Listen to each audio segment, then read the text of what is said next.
ইসলামী দলগুলোর মধ্যেও কিন্তু একটা ঐক্যের চেতনা সৃষ্টি হয়েছে। জামাত ইসলামী চেষ্টা করছে, উদ্যোগ নিচ্ছে, আহ্বান জানাচ্ছে, বিভিন্ন ইসলামী দলের সাথে মত বিনিময় করছেন, ডাকছেন। বুঝতে পারছি যে তাদের মধ্যে আগ্রহ আছে, যে তারাও চাচ্ছে যে আসেন আমরা কমন ইস্যুতে কি করে আমরা এক হতে পারি। বাংলাদেশ জামাত ইসলামী সবসময় জাতীয় ঐক্যের কথা বলে, রাজনৈতিক দলগুলোর মধ্যে দেশপ্রেম, দেশ গঠন এবং জাতীয় কিছু ইস্যুতে একটা কনসেনসাসের কথা জামাত ইসলামী বলে।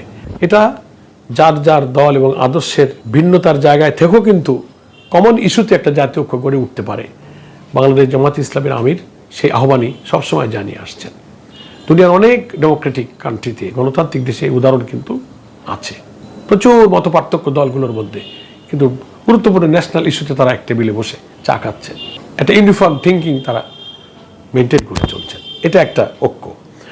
আরেকটা যেটা আপনার প্রশ্নের মধ্যে এসেছে যে ইসলামী দল এবং সংগঠনের মধ্যে একটা ঐক্য, এটাও জামাত ইসলামী প্রথম থেকেই আমাদের এই জামাতের যারা আগে নেতৃত্ব দিয়েছেন, যারা আমির ছিলেন, মত বিনিময়ের মধ্য দিয়ে ইসলামী দলগুলোর মধ্যে একটা ঐক্যের পরিবেশ গড়ে তোলার জন্য আন্তরিক প্রচেষ্টা এবং অবদান রেখে গেছেন। 250-টিরও বেশি ডিজাইন অপশন নিয়ে ওয়ালটন স্মার্ট ফ্রিজ, বোঝে আপনার প্রয়োজন।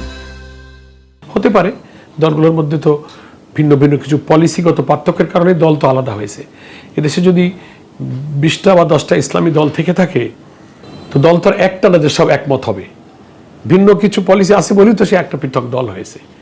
সেই জন্য এই ভিন্নতা রেখেও ইসলামিক কমন ইস্যুতে মুসলিম উম্মার আস্থার জায়গায় নিয়ে আসার জন্য ইসলামিক ইস্যুতে যেন আমরা একসাথে কথা বলতে পারি, একটা ভয়েস হতে পারি, জনগণের মধ্যে বিভেদ, বিশৃঙ্খলা, অনৈক্য দূর করতে পারি। এই জন্য ইসলামী দলগুলোর ঐক্যের চেষ্টা জামাত ইসলামী করছে। অতি সম্প্রতি দেশের এই নতুন সরকার পরিবর্তনের পরে এখন যে একটা অন্তর্বর্তীকালীন সরকার একটা অবাধ নিরপেক্ষ নির্বাচনের পরিবেশ সৃষ্টির জন্য চেষ্টা চালিয়ে যাচ্ছেন। রাজনীতিতে জাতিতে জনগণের মধ্যে দেশপ্রেম এবং রাজনৈতিক দলগুলোর মধ্যে একটা রাজনীতির মুক্ত অবাধ তৎপরতা চালাবার একটা প্রবাহ লক্ষ্য করা যাচ্ছে। সেই সময়ে ইসলামী দলগুলোর মধ্যেও কিন্তু একটা ঐক্যের চেতনা সৃষ্টি হয়েছে সবার মধ্যেই।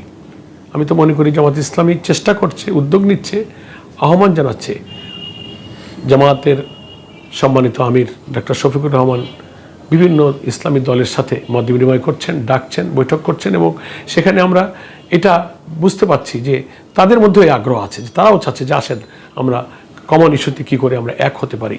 এগুলো একটা আলাপ আলোচনার পর্যায়ে চলছে এবং এটার একটা সম্ভাবনা আমরা দেখতে পাচ্ছি।